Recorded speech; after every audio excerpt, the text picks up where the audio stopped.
Milyong-milyong pisong halaga ng mga alahas ang tinangay sa hinold up na sanlaan sa Davao City. Nabawi rin ang mga ito sabay sa pag-aresto sa isa sa mga suspect. Nakatutok si Argil Relator ng GMA Regional TV. Mabilis na hinabol ng Davao Police ang magkakaangkas na itong dumaan sa San Pedro Ilustre Street ng Davao City. Suspect pala ang tatlo sa pang-hold up sa sanglaan doon mag-alas 10 ng umaga nitong Miyerkules. Pero nagkaaberya ang kanilang motorsiklo kaya inabandona nila. Nakita na lang mo dito sa kuhan. Sige sila pandar, di mo dagan. Ay dili mo andar ba? May andar ka dito pero walay kusog. Mao tong gibiyahan nila diri. Dahil natumba ang iniwang motorsiklo ay nilapitan sila ng isang enforcer pero tinutukan lang siya ng baril. Nagsakay di ako.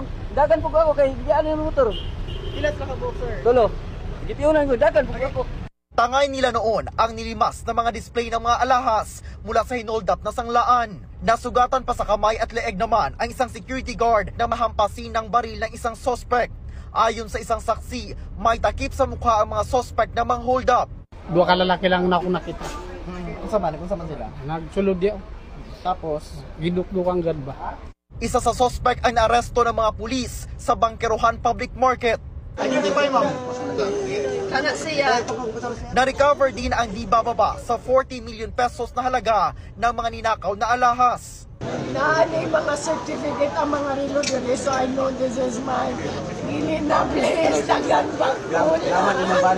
Dinala sa San Pedro Police Station pero wala pang pahayag ang suspect na nakuha na ng M16 rifle at 9mm pistol. Tinutugis naman ang dalawang iba pa at inaalam kung may iba pa silang kasamahan. Mula sa GMA Regional TV at GMA Integrated News, Argil Relator, nakatutok 24 oras.